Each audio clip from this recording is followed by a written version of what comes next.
Muito bom dia, estimado ouvinte da Rádio Mindset. Seja muito bem-vindo a mais uma edição do programa Tom do Board. Um programa onde nós exploramos o mundo da governação corporativa, da ética empresarial e da liderança estratégica. No programa de hoje, vamos desmistificar aqui um tema que está a moldar a forma de fazer negócios pelo mundo todo. O nosso tema é ESG na prática. Como transformar princípios em ação nas organizações angolanas. Num cenário global onde investidores e até profissionais e talentos estão cada vez mais atentos ao impacto social e ambiental das empresas, o ESG deixou de ser aquela coisa que é boa de ter e passou a ser um imperativo estratégico. Mas como é então que nós transformamos esses princípios em ação? Mas o que é esse ESG, afinal de contas? E para nos guiar aqui nesta jornada de hoje, nós temos aqui uma convidada que é uma especialista no tema e uma verdadeira inspiração quando o tema é ESG no contexto africano. A doutora Hortência de Matos. Seja muito bem-vinda, Hortência. Obrigada, bom dia, Tatiana. Obrigada pelo convite. É sempre um prazer estar a abordar este tema virado para o nosso continente. Eu vou só pedir à Hortência para encostar um pouquinho mais o microfone e voltar a cumprimentar aqui a nossa audiência, que se calhar não ouviram.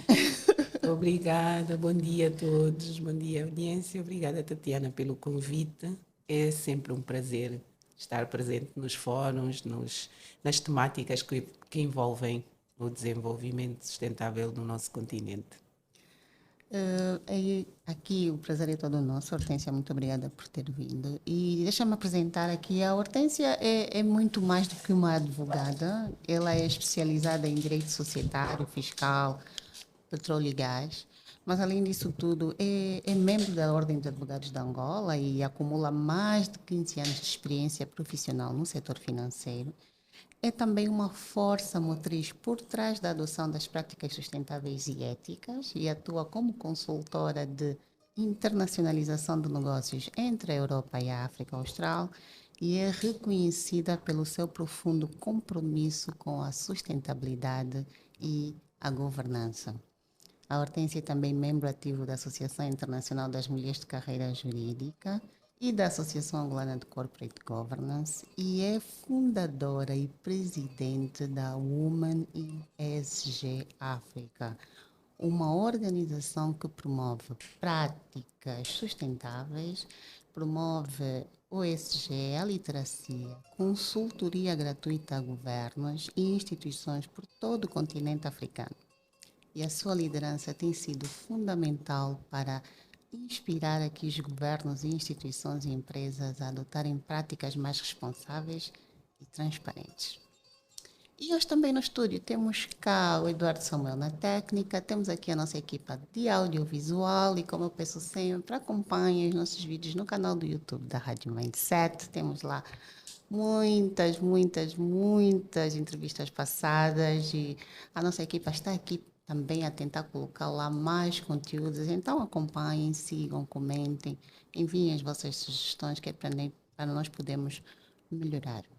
E vamos aqui para a nossa saudação musical. E já estamos de volta. Acabamos de ouvir o grande Roberto Carlos, uma escolha aqui da Hortência. Hortência, e para começarmos e tentarmos pôr aqui a nossa audiência dentro daquilo que é o ESG, vamos começar. O que é afinal o ESG? O que é que significa isto?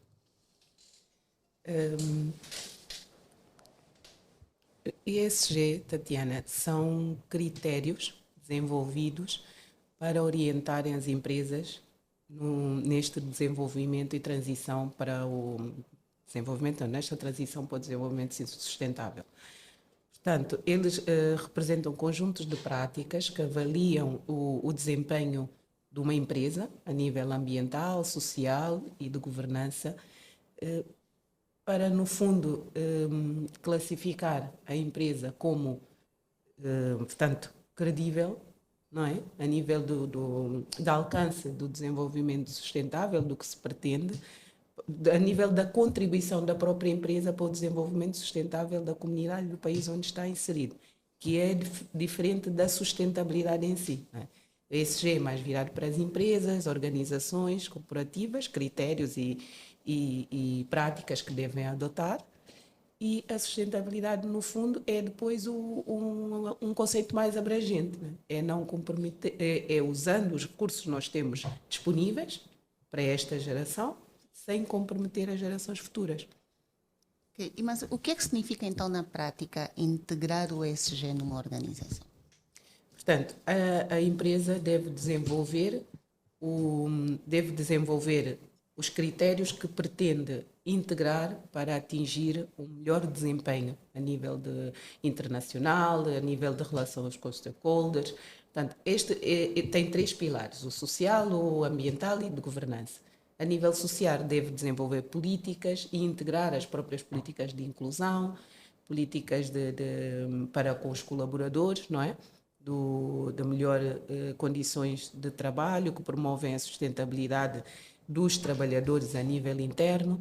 E estas medidas todas, o ambiental, o social, portanto, o ambiental a reduzir emissões nas utilizações, o que falamos agora que chegamos, por exemplo, mudar do normal para o digital a nível de impressões e de papéis, não é? Por exemplo, a nível quando falamos do critério ambiental, entre outras. De governança é implementar políticas de transparência, anticorrupção, promoção interna de competitividade, não é? Integração do género feminino nos órgãos de decisão, por exemplo, para criar a paridade e a equidade, a inclusão social dos menos favorecidos e criar uma igualdade interna. Isto não é fácil, obviamente. Implementar estes critérios requer a tomada de consciência, não é? Dos líderes terem a consciência de que é indispensável, por mais que seja, porque os líderes queixam-se que é dispendioso, não é? É verdade, mas nós temos que pensar o mais além, no futuro, com o retorno que se tem implementando estas práticas a nível empresarial, que é o que nós temos. Nós, quando temos um colaborador satisfeito, no final das contas, quem ganha é a empresa. Nós temos um colaborador que vai para o trabalho feliz, que contribui efetivamente, porque entrega o tal vestir a camisola, e este colaborador, no final do dia, vai entregar mais do que aquele colaborador que está insatisfeito com as políticas da empresa, com a realidade interna e que não consegue mudar porque não tem alternativa, não é? Mas, hoje em dia nós temos jovens espalhados pelo mundo que não aceitam trabalhar pelo salário apenas. Podem ganhar menos, mas privilegiam mais o ambiente corporativo sustentável do que propriamente um salário bom e competitivo. Então, se eu bem percebi, o ESG são normas e práticas que são adotadas dentro do ambiente empresarial, não é? E elas têm como um objetivo cumprir aqui com alguns requisitos que vão nos levar a um mundo mais sustentável. Isto não só em termos de ambiente, né, de normas do ambiente, quando eu digo ambiente é mesmo o meio ambiente como tal, a natureza e por aí Não, são conjuntos de práticas que avaliam o impacto desta empresa para o exterior, para o impacto exterior, social, ambiental, social e de governance. governação. Ok. Então, como é que uma empresa em Angola pode dizer que vai adotar um pilar do ESG?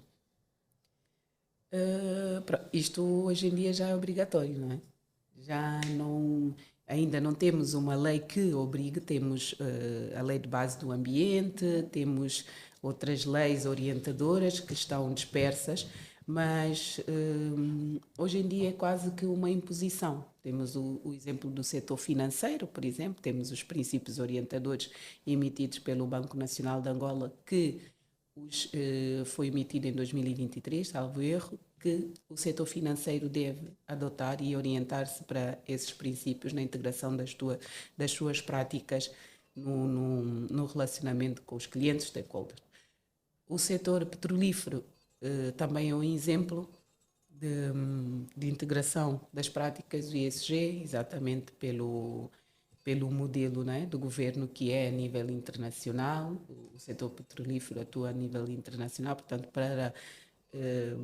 para lidar, passo o termo, com os stakeholders, os parceiros têm que ter essas práticas implementadas, e o setor financeiro, como eu já disse. Portanto, há setores que já estão efetivamente avançados, né, na implementação dessas práticas. Eu fui responsável de uma área, portanto, do setor financeiro, não vamos aqui estar a publicitar qual é o banco, mas de uma área de proteção de dados, primeiro, e depois da sustentabilidade, onde todos esses critérios foram implementados para uma melhor colaboração com os nossos clientes, com o país, para sermos exemplo na integração desses critérios.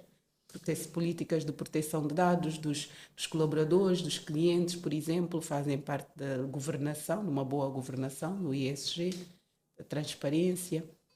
Mas aí, se uma empresa que decide, então, adotar as normas ESG, por onde é que ela começa?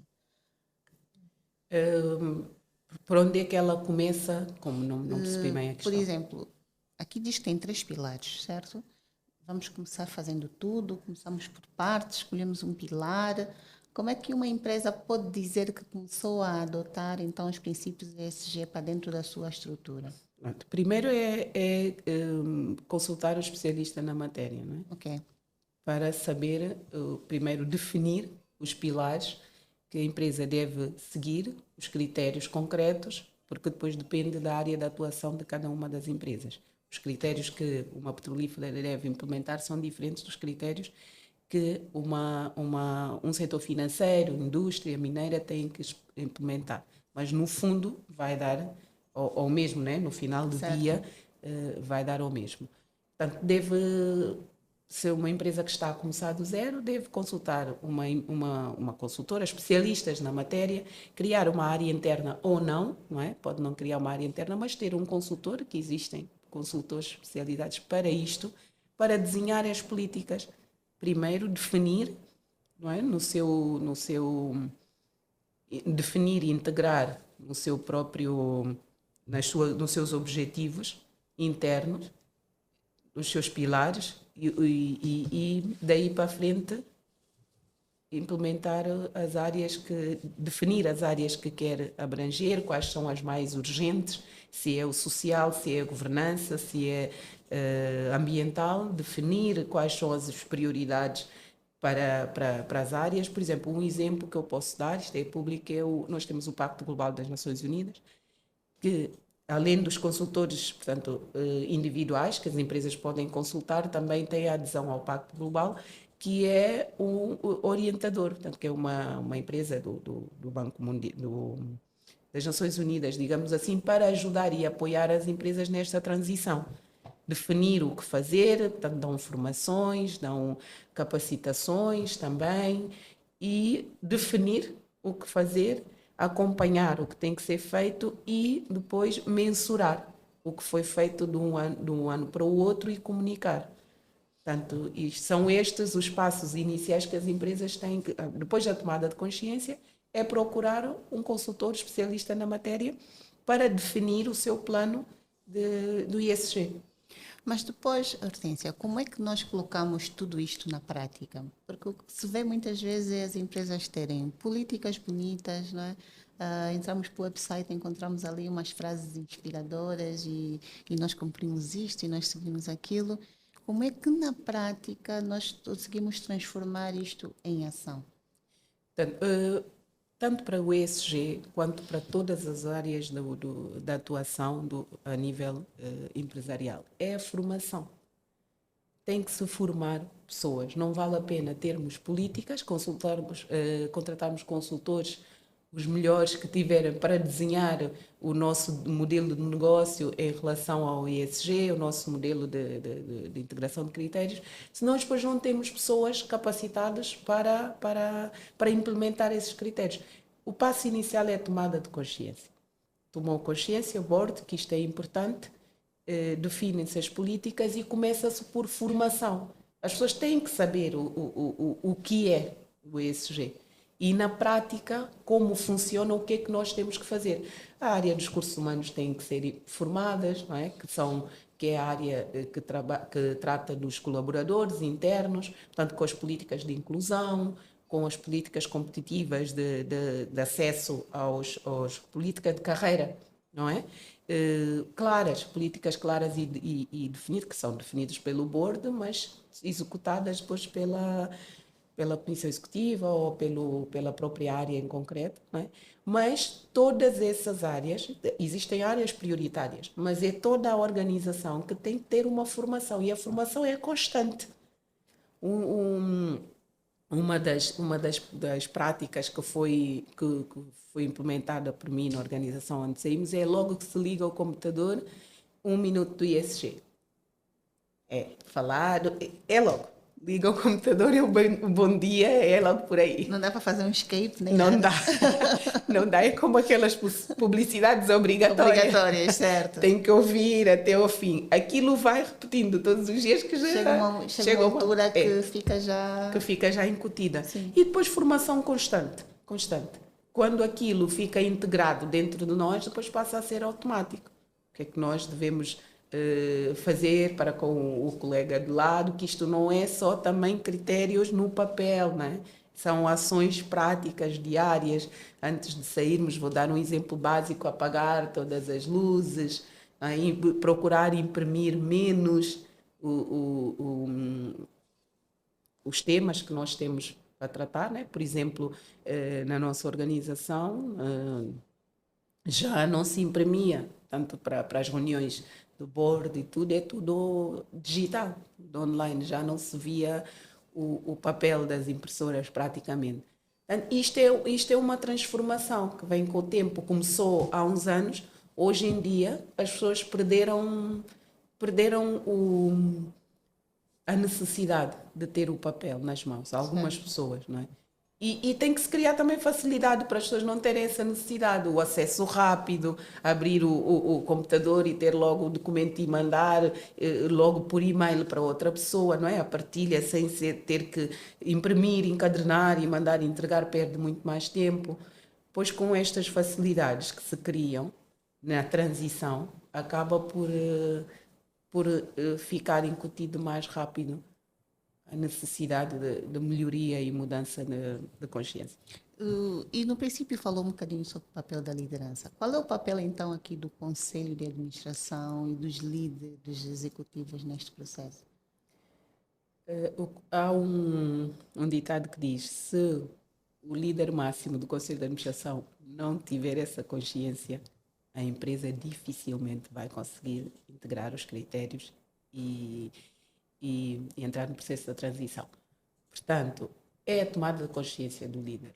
Nós temos exemplo de empresas onde o líder máximo é um apaixonado por temas do ESG, a empresa evolui de uma forma galopante, versus outras empresas onde os líderes acham que isto não interessa para nada, não é? A África do Sul, por exemplo, tem empresas que vamos dar o exemplo mais à frente, que ao entrar, desde a porta até ao board, ao último piso, a pessoa sente e vive o ESG e a sustentabilidade. Portanto, é a tomada de consciência do líder, depois, lá está, definir a política, não é? Integrar na sua prioridade da própria empresa, definir o plano estratégico, integrar no plano estratégico da empresa como um dos pilares fundamentais, a integração desses critérios, dessas práticas, e pôr em prática, portanto, aprovar as políticas, processos e procedimento, que este é o papel do Conselho de Administração. Depois da aprovação, baixar para o órgão a seguir, comissão executiva, eventualmente a implementação. A implementação que é depois passada cada processo em concreto para a sua área de atuação em si, não é? A área dos recursos humanos, por exemplo, a inclusão social, a transparência nos processos salariais, não é? As métricas, as definições e tudo, igualdade de direito para os colaboradores. Portanto, essas políticas depois vão ser encaminhadas para cada uma das áreas em específica, do I, o S e o G, para a sua implementação. Depois, o próprio órgão da administração deve fiscalizar, não é? A implementação destes critérios, a tal mensuração. Exato. Ao longo Mas, do mas tempo. aqui, Hortência, como é que se mudam consciências, não é? Porque o que nós vemos é que o líder é o exemplo e este aqui é também um dos nossos motos, né? Aqui no Tom de Bordo é a liderança começa com o exemplo. E nós notamos, principalmente, eu própria, hoje aqui eu disse que a Hortência, eu vim com o meu computador, não imprimi o meu papel, porque a Hortência é da sustentabilidade e eu não podia aparecer aqui com o papel. Mas isto é para dizer o quê? Que nós estamos tão acostumados, não é? A ter os papéis à nossa frente, a ler no papel. Eu particularmente gosto de livros e gosto de ler nos livros.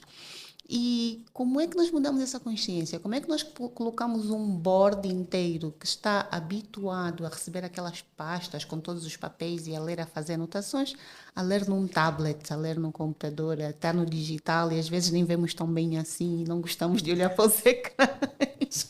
Como é que se muda esse tipo de consciências? Tatiana, claro que a transição requer tempo, não é? Até porque antes disso nós temos outras situações de base a resolver. Nós não podemos passar 100% para a transição quando ainda não temos uma lei, por exemplo, da assinatura digital. Ainda preciso de imprimir, não é? No final do dia ainda preciso de imprimir para assinar a punho. Assinar, exato. Não é? Mas pronto, há países que já têm assinatura digital, nós também já estamos a caminhar para isso, mas é tudo um processo. Lá está a integração dos critérios, das práticas, porque antes de chegar à conclusão eu tenho que cumprir outros caminhos. Obviamente que a tomada de consciência é o que eu não preciso imprimir, não imprimo. O que tenho indispensavelmente de imprimir, imprimo. Portanto, tomadas de decisões de líderes, em documentos que têm que assinar, documentos oficiais, ainda têm de ser imprimidos porque a assinatura ainda é a punho. Mas o exemplo, o líder tem que dar exemplo, tem que estar envolvido no processo para os seus liderados acreditarem naquilo que está a dizer, até porque nós, quando acreditamos no que estamos a dizer, sai de forma natural, não é?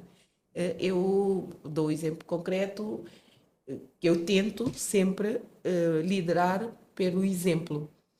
Organizamos na instituição uma limpeza de praia, onde achavam que eu não estaria presente. Eu fui a primeira pessoa a estar presente, a ajudar efetivamente a limpar a praia. Temos vídeos e fotos por aí, onde os meus próprios liderados não me deixavam em paz. Não diziam, doutora, não precisa fazer isso, nós já estamos a fazer, doutora, não precisa, mas eu quero fazer.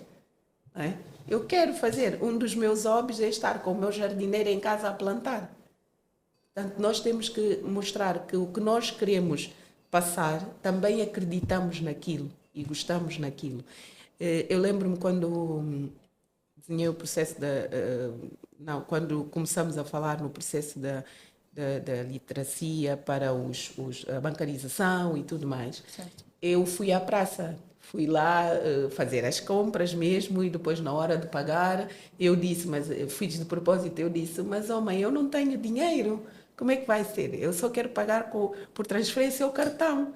E ela disse, mas o que é isso? Porque foi mesmo longe. Eu disse, pois, isto aqui, então imagina, mãe passa o dia todo a vender, tem muito dinheiro aqui consigo e depois à noite vai para casa e é assaltada, perde todo o dinheiro que fez durante o dia e tal. Já ouviu falar disto? Ai, o que é isto? Lá explicamos, não é? A sério? Ai, nós queremos. E chamou todas as pessoas à volta para ouvirem. Olha que ela foi assaltada dia X, levaram todo o dinheiro. Isto. Portanto, depois daquilo, nós tivemos muita adesão.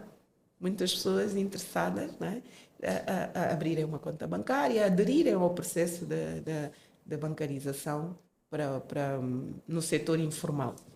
É desta forma que nós devemos liderar. Sempre que conseguimos, damos o exemplo do que pretendemos e depois empurramos a continuação e fiscalizamos. Portanto, o grande problema às vezes é a continuidade, né? Exatamente. Damos início ao motor e depois mudamos de rota e já não nos lembramos daquilo. Por isso, isto de ter muitas frentes nem sempre é benéfico.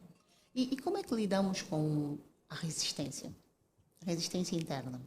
Quando nós tentamos realmente colocar estas coisas em prática e começamos a adotar as ações e começamos a ter a resistência. Como é que lidamos com isso? Interna do próprio board ou dos colaboradores? Dos colaboradores, do próprio board como tal, também acontece muitas vezes e muitas vezes nós vemos as pessoas cheias de boas intenções e vontades e vamos fazer isso e adotar aquilo e quando as coisas começam de facto a acontecer, já começamos a recuar um bocado. Como é que lidamos com isto? Para o board, o exemplo que eu dou é, o board normalmente pensa no lado financeiro. Certo. Eu, quando levo uma proposta que eu quero implementar, eu não vou falar só do bonito que aquilo é, não é? Mas depois, a nível de sustentabilidade financeira, o que é que traz? Qual é a mudança? Qual é o impacto neste momento? E qual é a vantagem deste impacto, deste gasto financeiro, não é? Digamos assim?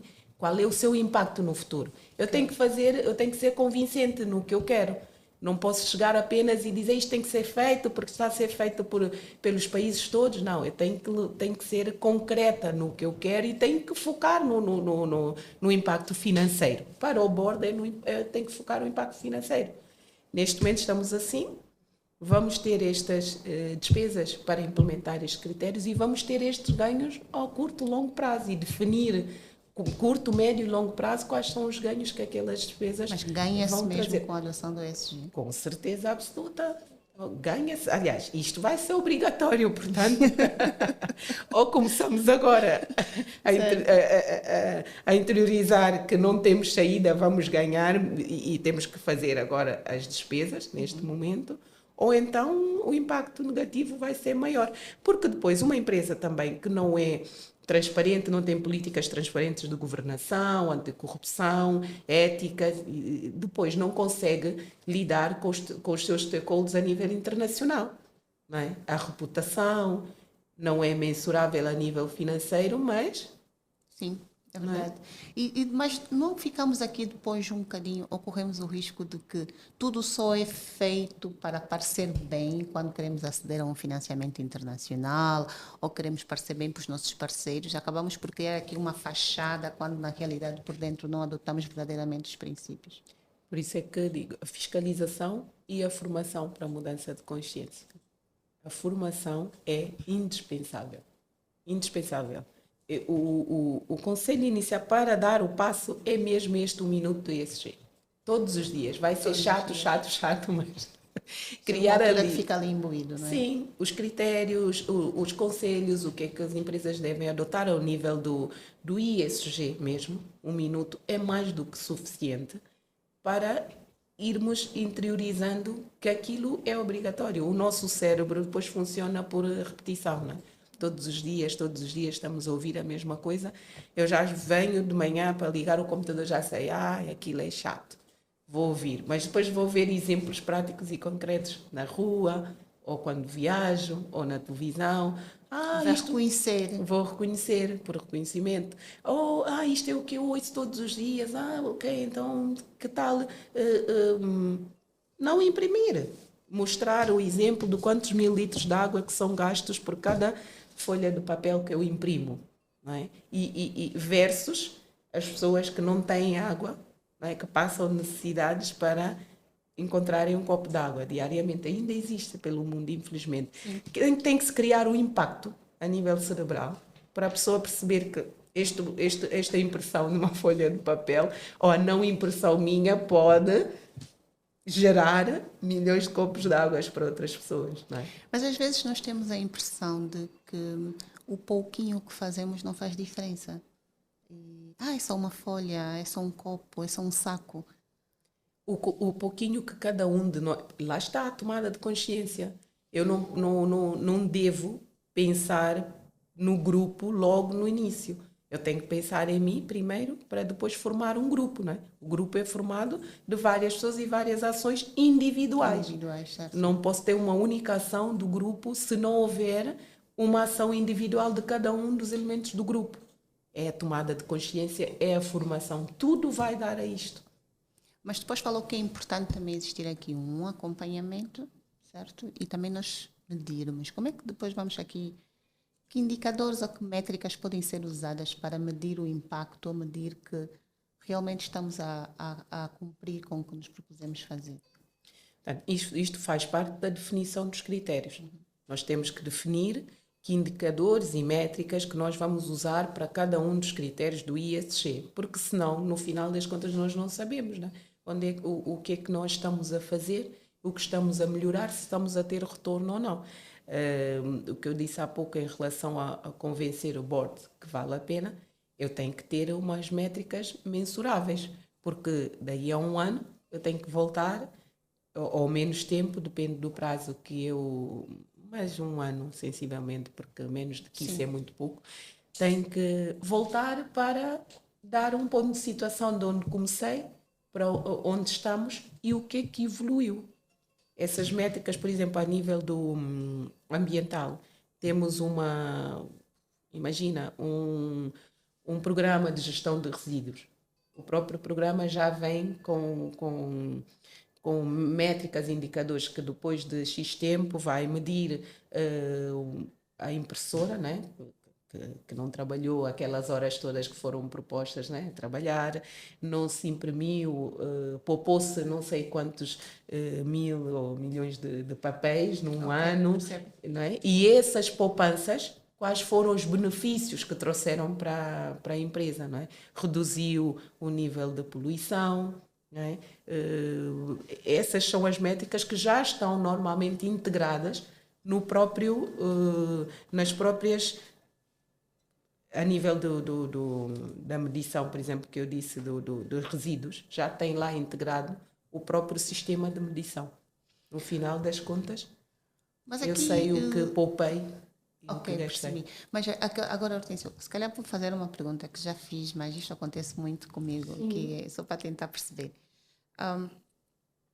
O que é mais simples de fazer para começar? Falou, por exemplo, que se eu tiver aqui numa das métricas, e esta que falou está ligada ao ambiente, certo?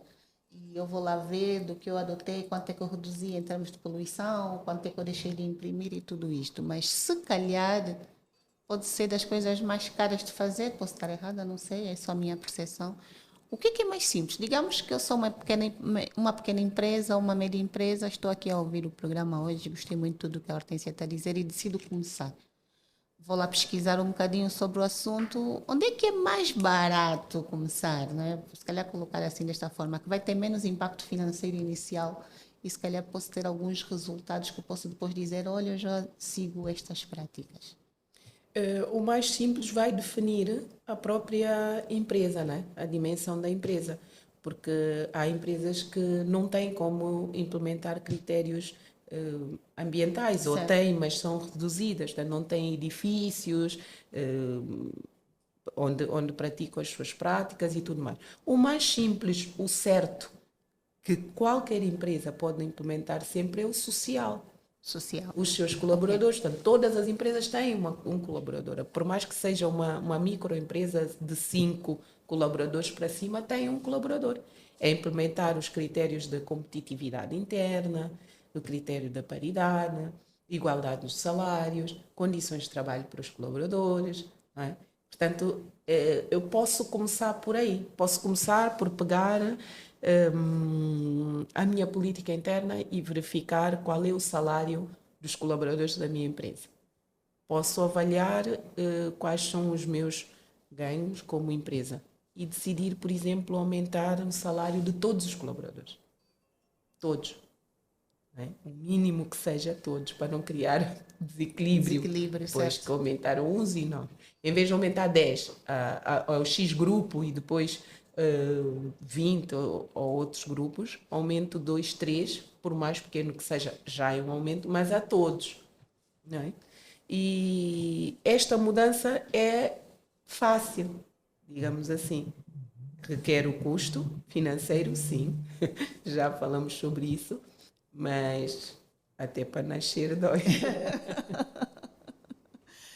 Certo. É um ditado que diz que todos querem ir para o céu, mas ninguém quer morrer.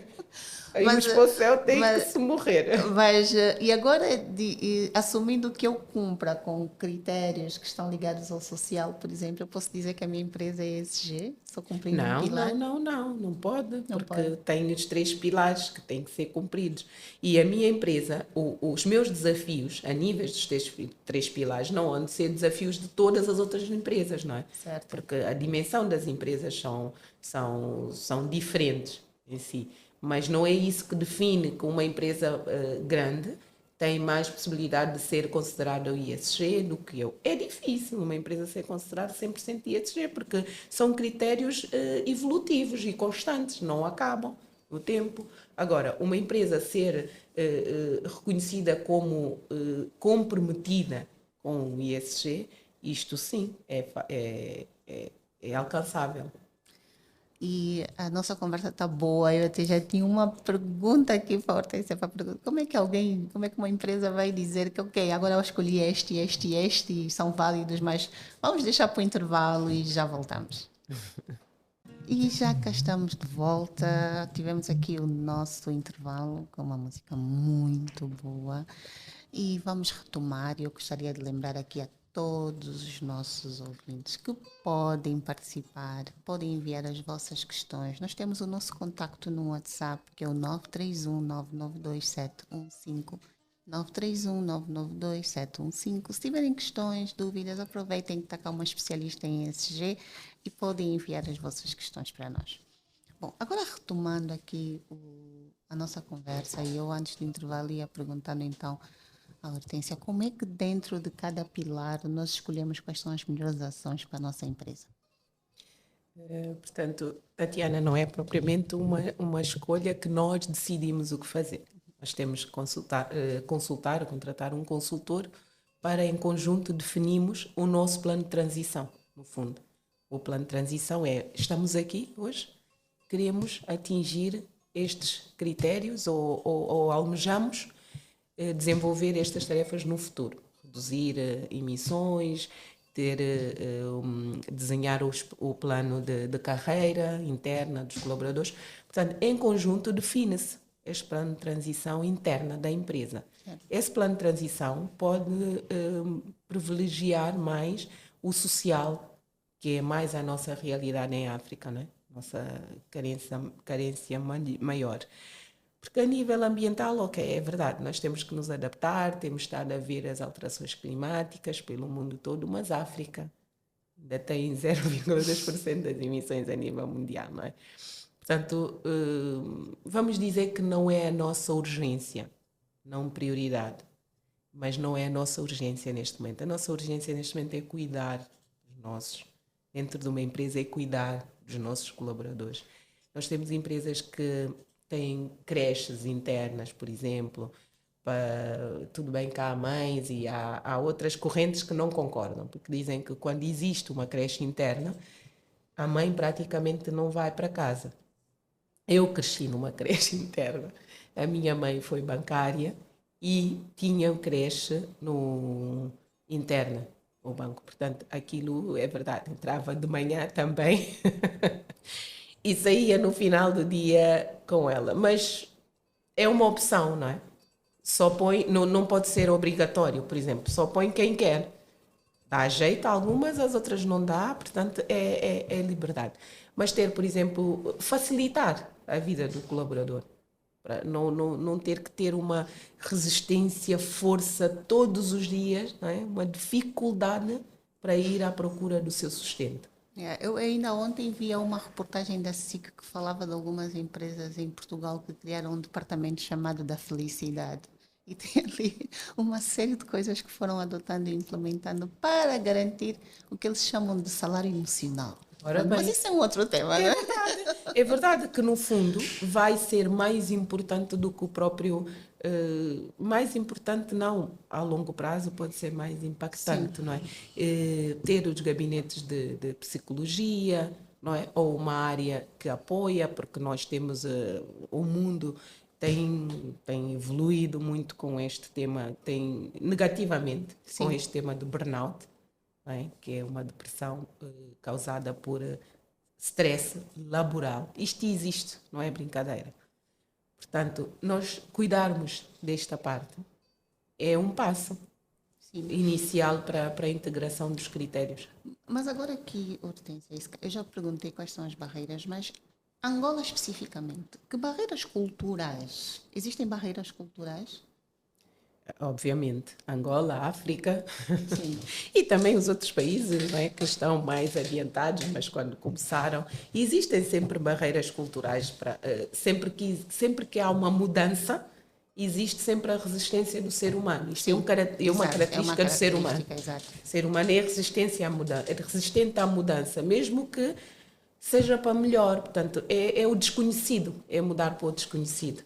Então, a nossa resistência interna é isto. Eu não diria propriamente resistência, é a falta de conhecimento. Eu não posso mudar para o que eu não conheço. E para eu conhecer, obviamente que eu não vou conhecer tudo o que a mudança vai trazer, mas eu tenho que saber o que é isto. Fala-se no ESG, sustentabilidade, mas temos pessoas que estão na própria área a trabalhar e não sabem em concreto o que é isto. Muitas vezes, doutora, já recebi questões, abordagens, doutora, mas o que é isto mesmo na prática, no nosso dia a dia?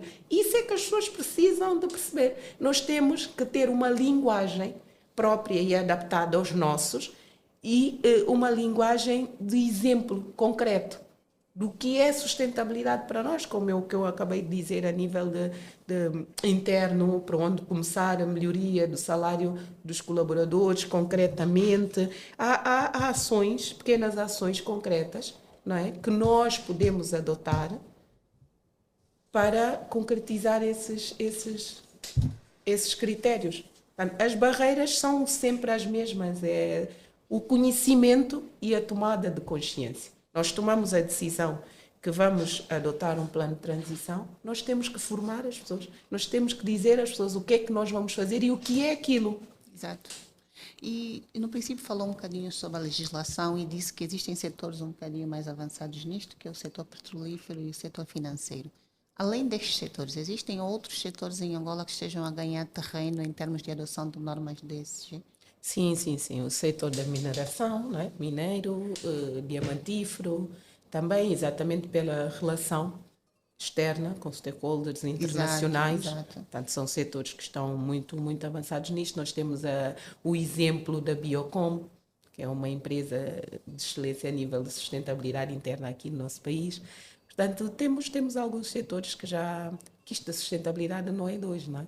Exato. Fala-se muito mais hoje da integração dos critérios de ESG porque já está a caminhar para obrigatório. O ser humano só muda quando é obrigatório. Isso é verdade. Mas agora, e em termos de legislação? Falou também que em termos de legislação, basicamente o que mencionou é do setor financeiro, que tem ali já uma indicação de onde seguir. Existem outras legislações ou que tipo de legislação e incentivos fiscais podem aqui ser criados para acelerar um bocadinho esse processo? Nós temos, como disse, a Lei de Base do Ambiente, que é orientador e todas as empresas devem cumprir. A nível do setor financeiro, temos também as leis orientadoras para o setor diamantífero, mineiro e o setor financeiro temos os princípios orientadores do BNA e agora temos a Carta Circular que saiu em março, que orienta e obriga, passo o termo, a implementação. Portanto, os princípios saíram há 2 anos, há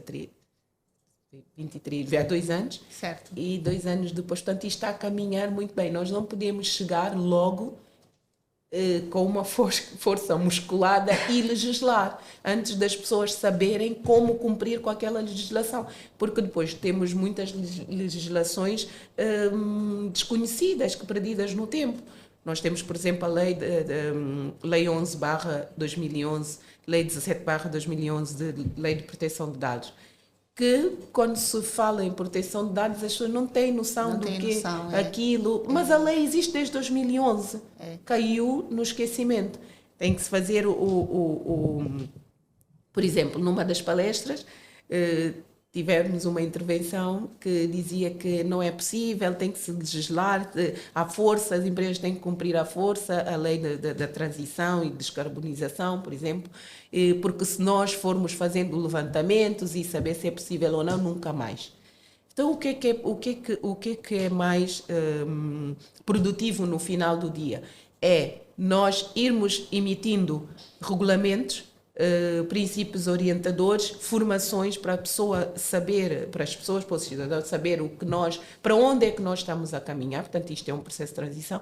Ou chegar e legislar logo sem saber, não, sabendo que as pessoas e as empresas não vão conseguir cumprir. Não vão conseguir cumprir. Primeiro, não tem a resiliência interna financeira para cumprir com aquelas obrigações, e depois vamos fiscalizar, vamos multar por não cumprir. Tudo bem que diz que o desconhecimento da lei não implica a sua impunição, mas neste caso em concreto nós temos que ter muito cuidado, porque o impacto financeiro negativo pode ser muito grande se o Estado decidir logo legislar nesta matéria e cobrar, né, retornos e multar. Não. Mas temos leis dispersas, como disse, temos a Lei Geral do Ambiente, temos regulamentos para cada um dos setores, os princípios, temos a Lei da Paridade, que já está quase a ser implementada, portanto, a nível social também é uma compilação que podemos puxar aqui para o ESG, não é? Paridade e equilíbrio nas empresas, nos cargos. Portanto, nós já temos empresas e instituições onde as mulheres são a maioria. São a maioria, é verdade. Temos o país onde o presidente é uma mulher e o vice-presidente. Enfim, as coisas estão a caminhar, mas temos que ter paciência. Mas, e agora falou sobre esta parte da legislação e de ser algo transitório. Eu quero relacionar um bocadinho com algo que falou na primeira parte, que era os Objetivos de Desenvolvimento Sustentável. Não é? Angola, como país, aderiu a isto, ao Pacto Global das Nações Unidas? Aderiu, sim. E existe já um alinhamento, ou como é que eu... Reformulando a questão, existem aqueles objetivos para os quais nós temos um compromisso maior ou nem por isso? Sim, Angola aderiu, à semelhança de quase todos os países, ou muitos deles a nível mundial, e existe a COP, que são as reuniões para, no fundo, para informação, né? Sim, para os Estados passarem informação sobre o seu progresso a nível da implementação dos Objetivos de Desenvolvimento Sustentável até 2030, portanto isto foi de 2015 até 2030, os Estados têm estado a implementar as mudanças nessa transição, nos compromissos que assumiram com o Pacto Global das Nações Unidas, e anualmente acontece esta reunião da COP, onde cada um vai apresentar os seus resultados da implementação dos critérios. Uns estão a 40, 60, outros vão atingir as metas definidas até 2030, outros não vão atingir. Depois temos também, não se fala muito, mas existe uma meta também definida pela União Africana, que é até 2063 termos uma África unida, próspera para todos nós. Os países também têm os seus próprios objetivos internos que têm que implementar e desenvolver para atingir esta agenda da União Africana. E existem compromissos. Quais são as metas? Existe alguma que seja mais relevante para Angola dentro destas todas? É a pobreza, né? É a luta contra a pobreza, a igualdade de género. A pobreza é característica para todos o continente africano. Depois cada país vai definindo as suas prioridades, há outras que são as resiliências climáticas, portanto esses são os 17 princípios, né? E objetivos de desenvolvimento sustentáveis.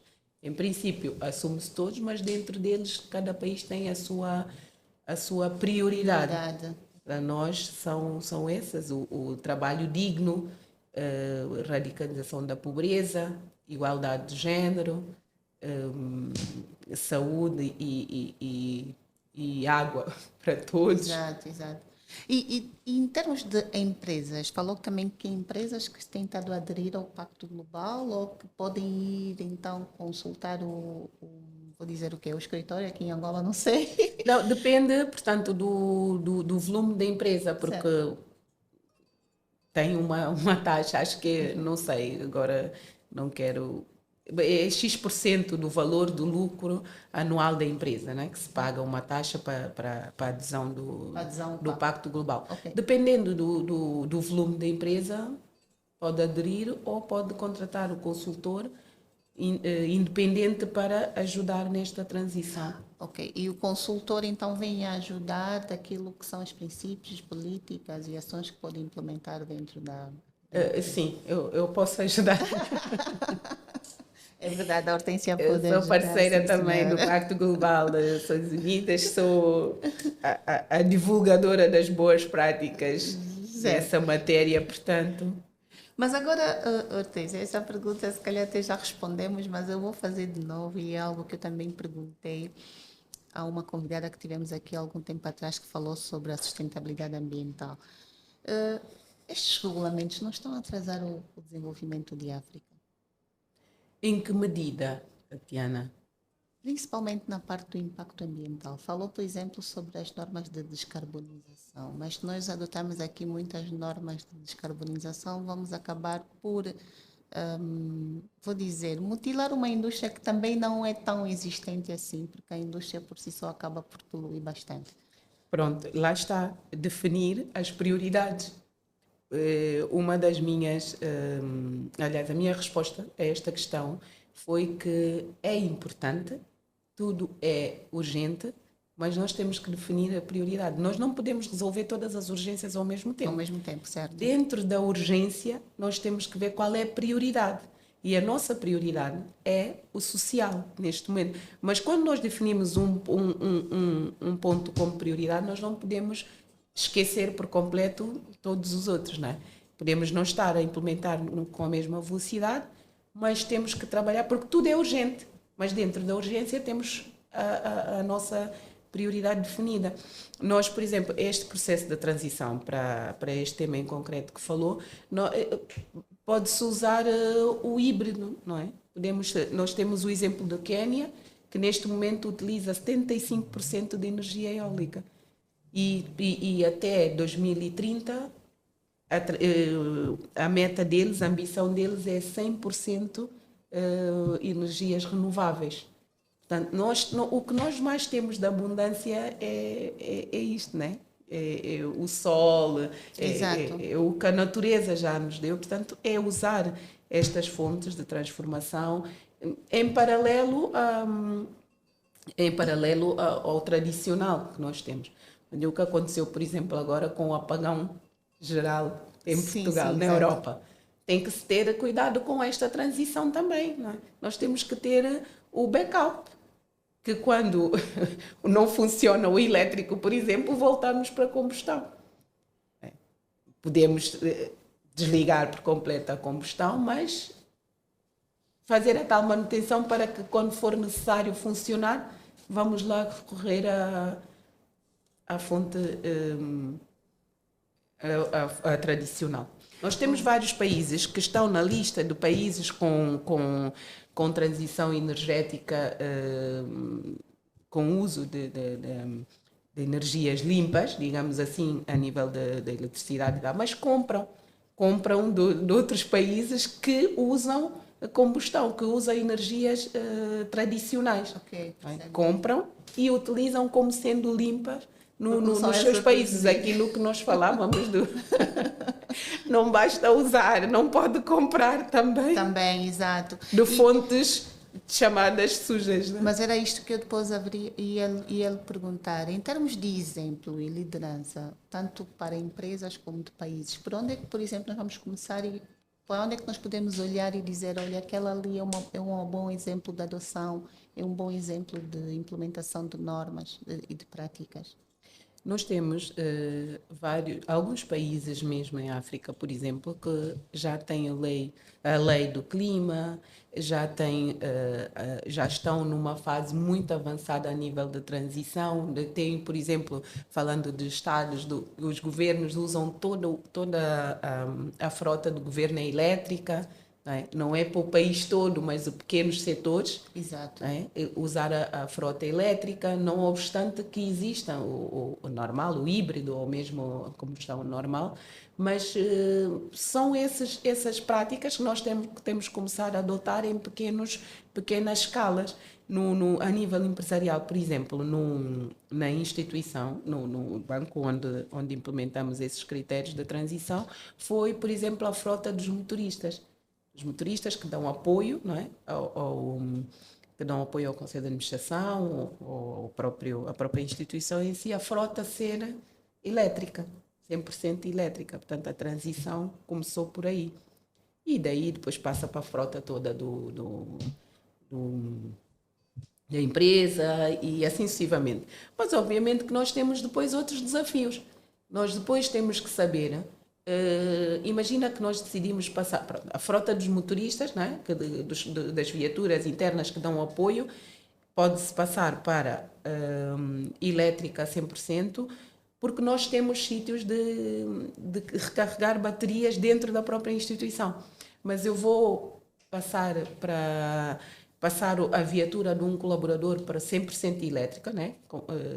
Atribuir uma viatura 100% elétrica, depois o colaborador em casa não tem um sítio para carregar.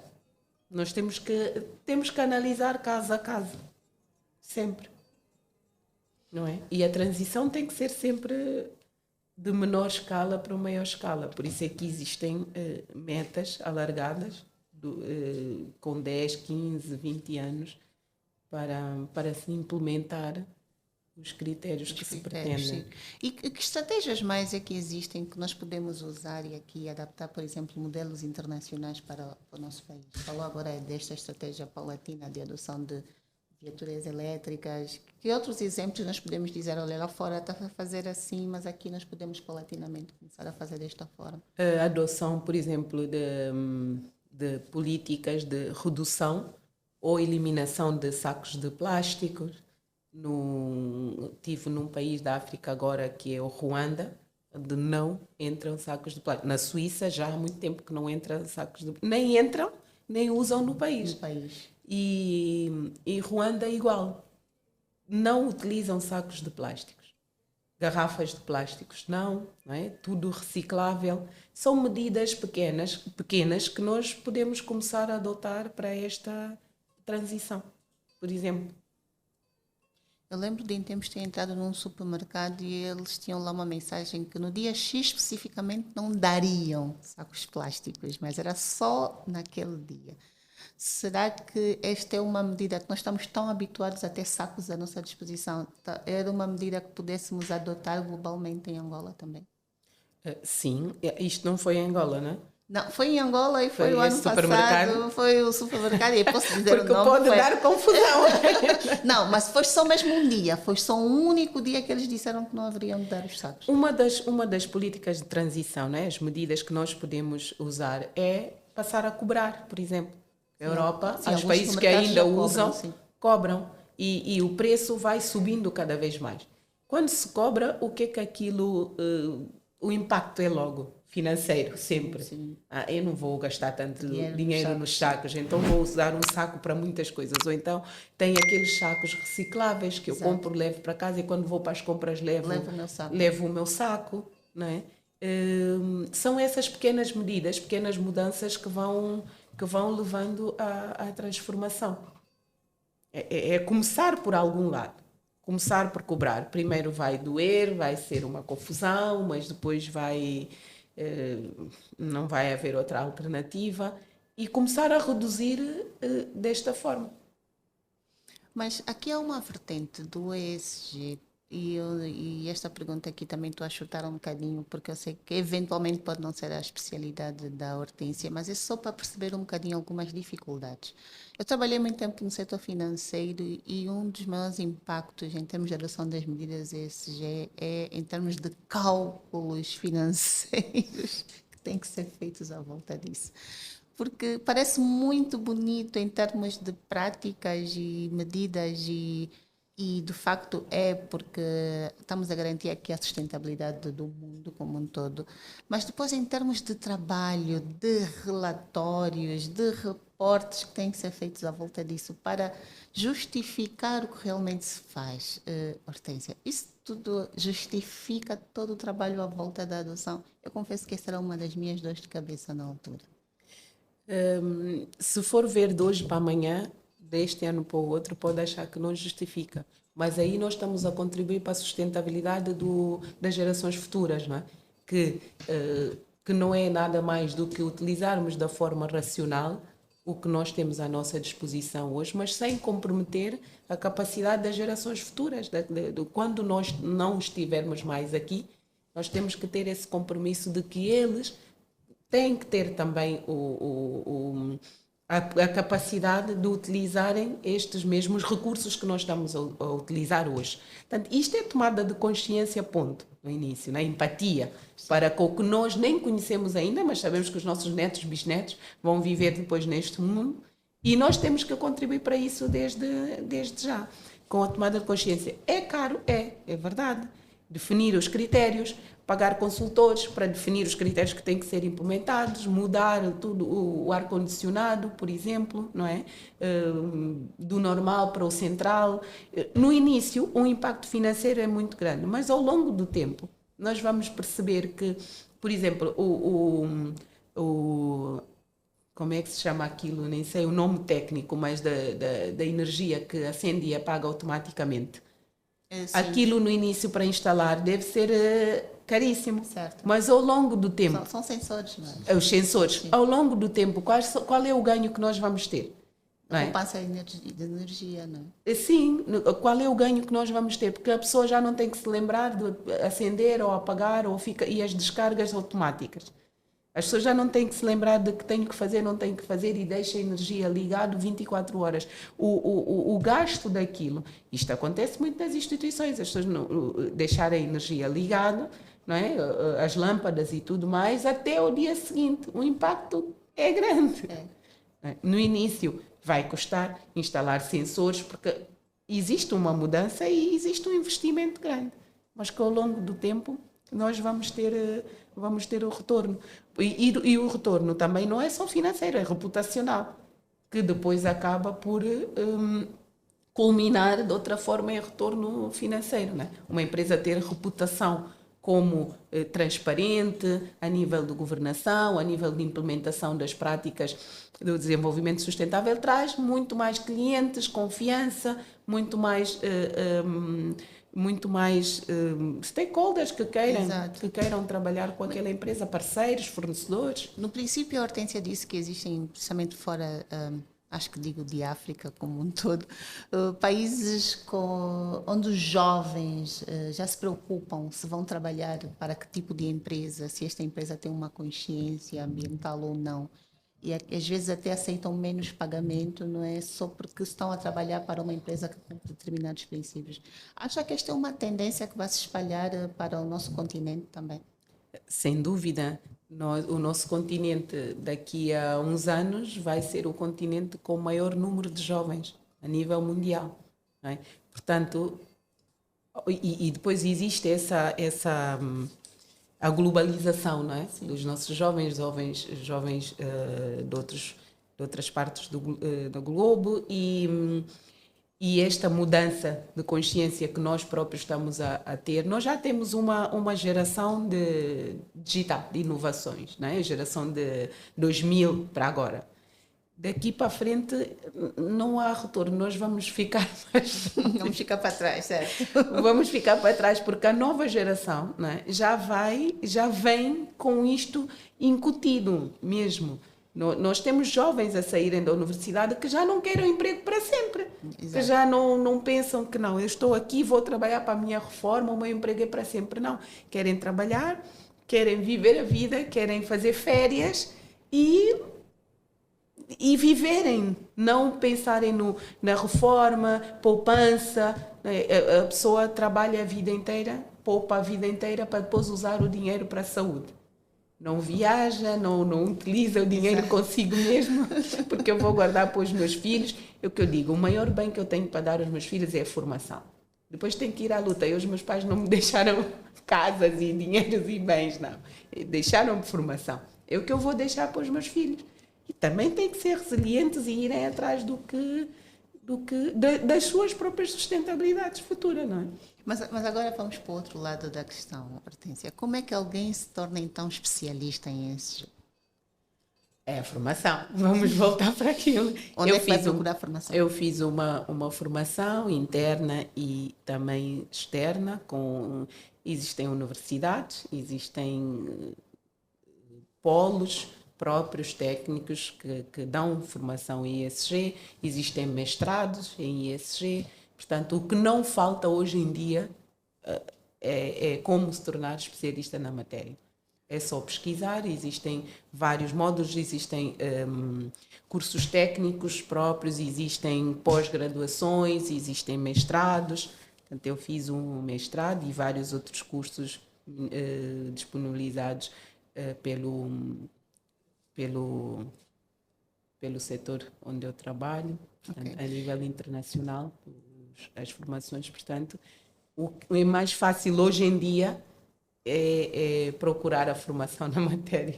Mas acha que este é um setor onde os jovens hoje em dia podem apostar e dizer que, por exemplo, existe empregabilidade ou existem projetos onde realmente eu posso dizer eu vou me especializar nisto porque eu sei que existe abertura no mercado?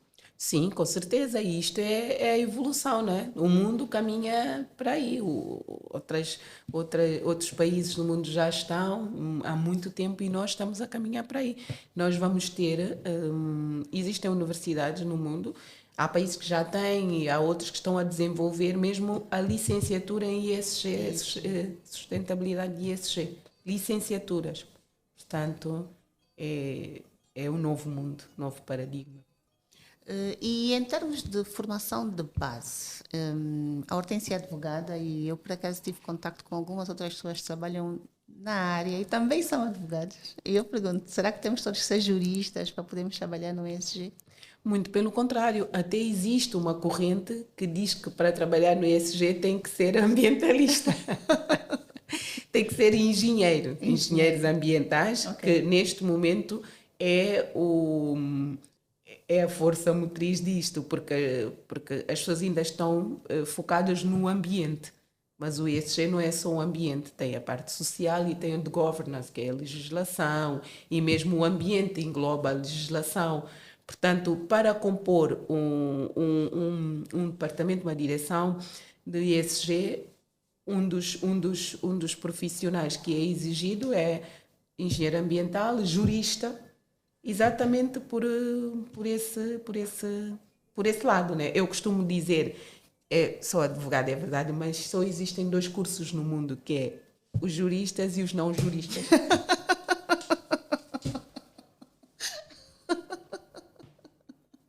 Isso daria o tema para uma conversa completa. Juristas somos nós, os não juristas estão todos enquadrados. Mas agora eu lhe pergunto, em termos de criação de um departamento de ESG, o que é que seria ideal em termos de composição dentro deste departamento? Não é? E será que é mesmo necessário criar um departamento ou esta é uma atividade que poderia ser feita, por exemplo, por uma outra área qualquer da empresa?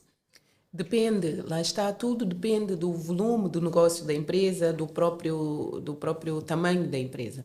Há empresas que enquadram na área de marketing, depois fica esta confusão, depois não sabem onde é que vão enquadrar. Exato. Há empresas que enquadram na área de marketing, outras na área nos recursos humanos, na área da responsabilidade social, depende, mas na instituição onde eu criei juntamente com o meu líder, este departamento, foi criado mesmo um departamento, de sustentabilidade, e as pessoas que primei na altura para fazerem parte deste departamento, eu já sou jurista, portanto fui engenheiros ambientais e gostava, não chegou a esse ponto, de psicóloga também neste âmbito para trabalhar com a área social, porque depois é um gabinete independente que responde diretamente à Comissão Executiva e emana orientações para toda a instituição. Então, tendo um jurista que vai perceber a lei de toda a instituição e o que tem que ser mudado para esta transição para ESG. Um engenheiro ambiental que vai saber exatamente os critérios ambientais que devem ser implementados, gestão de resíduos e outros, e o psicólogo, por exemplo, uma pessoa da área social para acompanhar esta dinâmica interna. Aí a pessoa acaba por ocupar os três pilares: governance, jurista, ambiental, o engenheiro ambiental, e o social, um psicólogo eventualmente, não é? E depois, em termos de... e já falamos um bocadinho sobre isso, mas eu vou voltar a falar, que é como é que nós criamos, então, aqui uma consciência de que esse ESG não é só uma função deste departamento que estamos a criar agora, mas é algo que afeta toda a organização. Já falou muito sobre a formação e sobre a Até porque não é uma função sim, do departamento. Exato. O departamento é porta-voz. Tem o Conselho de Administração que define as políticas e as regras, a Comissão Executiva tem que implementar e fiscalizar e acompanhar, o Departamento tem que implementar na prática, Exato. junto aos outros departamentos, junto às outras áreas internas do banco. Disse do banco, não é? Pronto. Normal. É normal. Mas da instituição, da empresa. Não é a função, não existe uma função própria apenas do departamento. O departamento, a sua função é implementar as políticas que foram definidas pelo board para toda a instituição, através de formações, através de práticas concretas a nível ambiental, social e de governança, através de mudanças de políticas, por exemplo, de revisão das políticas internas de proteção de dados, de anticorrupção, políticas de competitividade salarial, isto junto aos recursos humanos. É rever com a área estas políticas e as mudanças e acompanhar. A rever com o responsável da área, o diretor ou quem for o responsável. E todas as áreas da instituição. Portanto, no fundo, é um executor e o fiscal daquilo que é a ordem vinda do board. E um desafio prático. Que desafio prático nós podemos aqui colocar para as empresas angolanas que eu própria punha muitas vezes nessa posição, porque eu encarava aqui o ESG, primeiro como um excesso de trabalho, porque exige, além da adoção, exige muitos relatórios que depois têm que ser feitos, não? Mas em termos de desafios práticos, existem muitas empresas que ainda encaram o ESG como algo que nós só fazemos porque queremos mostrar para o exterior, porque muitas vezes o financiamento, o investimento vem de fora e nós queremos mostrar que estamos a cumprir. Mas algo prático que possa realmente transformar, mudar essa visão de que não é uma coisa só para o inglês ver, mas é algo que realmente vai fazer a diferença. Algo prático, Tatiana, é tocarmos na própria ferida da instituição, do colaborador, da pessoa. Uma formação prática, mesmo, clara, com uma linguagem própria e direta. Por exemplo, como é que comecei esta implementação? Foi logo com um workshop. Aprovou-se as políticas, a prática, tudo entrou em vigor. Ok, tenho aquele prazo de transição e é logo um workshop com linguagem claras, diretas e concretas, exemplos concretos no dia a dia, o que é que cada um deve fazer. Se eu passo a informação aos recursos humanos que devemos alterar a política salarial para criar a equidade e igualdade a nível salarial, obviamente que a pessoa responsável por isto dentro da área dos recursos humanos vai ficar entusiasmada com este tema, porque alterar é para aumentar o salário, então aumento o trabalho, mas também vou ter o retorno deste aumento de trabalho que eu vou ter. vou rever todas as políticas, porque têm que ser revistas, porque os salários têm que ser igualados, têm que ser aumentados. Quem é que não vai querer emergir naquela tarefa? Sim, nesta todos queremos. Mas são exemplos concretos que nós temos que criar e depois incentivos. Por exemplo, as instituições, falando das instituições financeiras e bancárias, também têm a responsabilidade de orientar os seus clientes para esta mudança e esta transição. Claro que o cliente vai dizer, eu não quero saber, isto dá muita despesa, muitos gastos financeiros para mim, não vou fazer nada disso. Mas quando eu começo a criar políticas de incentivos internos, a dizer que vou reduzir a taxa de juros de X% para a empresa que tiverem estas práticas e políticas adotadas, Certo. né? Estou a criar uma política de competitividade. Pronto, é um dos caminhos que nós temos para incentivar a mudança. É o exemplo concreto, é oferecer benefício no início, né? Para que é compreender a mudança. Exatamente. Né? Lá está, é formação, é explicar, é compreender que vale a pena mudar. Crio, para já, não posso, por exemplo, dizer que eu não vou financiar empresas. Em outras latitudes é possível, mas cá em Angola ainda não. Não posso financiar empresas que não tenham implementado os critérios ESG, a transição e tudo mais. Não vou financiar, não posso. Mas eu posso criar um fundo de financiamento para as empresas que adotaram as práticas sustentáveis, os critérios sustentáveis. E o normal é, imagina, 20% de juros. Para estas empresas eu vou cobrar 18%, 17%. São esse tipo de incentivos que nós devemos criar para motivar a mudança e a transição. Porque... Bom, Hortência, realmente aqui os incentivos financeiros acabam por mudar às vezes a chave dentro da cabeça das pessoas. Exatamente, é isso mesmo. Não, eu vou fazer isto, eu vou começar a fazer isto, até porque eu vou reduzir, porque o board, o empresário, pensa no lucro no final do dia, não é? Mas aqui depois há um termo internacional que é muito usado, que é o greenwashing, né? Que é quando as empresas tentam fazer parecer que são só para poderem aceder ao financiamento. Depois nunca podemos correr esse risco do greenwashing das empresas. Né? Por isso é que nós temos que ter especialistas internas para verificar se são verídicas mesmo aquelas práticas que estão a comunicar. E existem penalizações também para os casos de greenwashing. Muitas empresas fazem isso. Isto em países que já existem legislação, é considerado crime. Né? É considerado crime. Portanto, nós que ainda não temos a legislação, não podemos penalizar, mas nós conseguimos, lá está, especialistas em matéria da área de risco e isto, conseguimos analisar se eventualmente essa comunicação que a empresa está a mandar para nós é verídica, através da fiscalização, acompanhamento dos projetos que foram financiados. Certo. É mais ou menos nesta medida. Tudo é difícil em princípio, né? Mas nós é que decidimos se aquilo é difícil ou não. Uma pessoa que não é positiva, tudo vai ser difícil. Tudo vai ser difícil, é verdade. Uma pessoa que é positiva, também tudo... O meu chefe chamava-me de lunática. Ele dizia que para mim tudo é fácil, tudo é fácil. É fácil para eu poder começar, não é? Porque se eu achar que é difícil, eu não vou começar. Não vai começar. Pronto. É verdade, é verdade. Hortência, muito obrigada por ter vindo cá hoje ao programa Tom do Borda.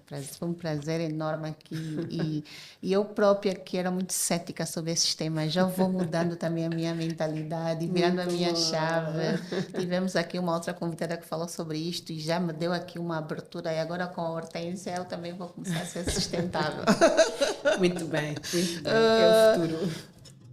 Quer deixar aqui uma mensagem, últimas palavras para a nossa audiência, para os líderes por aí, o que é que pode ser feito, como podemos adotar aqui as práticas ESG, como mudar consciências, uma mensagem.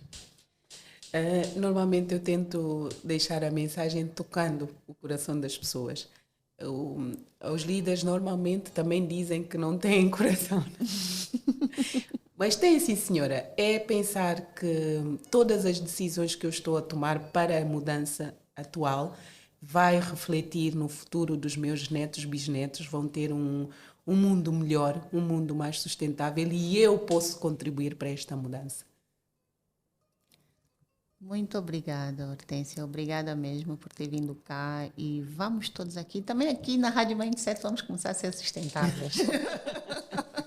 Eu não vi, pelo menos, folhas de papéis, mas ainda vi garrafas Sim, d'água. garrafas Pronto, d'água. mas vou indicar umas garrafas de água recicláveis. Recicláveis, sim. Vamos aqui adotar aqui algumas medidas e vamos começar aqui também aqui a ser sustentáveis e a praticar as normas ESG. Muito obrigada, Hortência, por ter vindo. Esta foi mais uma edição do programa Tom de Bordo. Nós falamos sobre o ESG na prática, como então nós podemos adotar os princípios ESG em Angola. Tivemos aqui uma boa conversa com a nossa especialista, Hortência de Matos. E eu, Tatiana Mwongo, vos despeço e fiquem atentos à próxima edição do programa Tom de Bordo. Até já.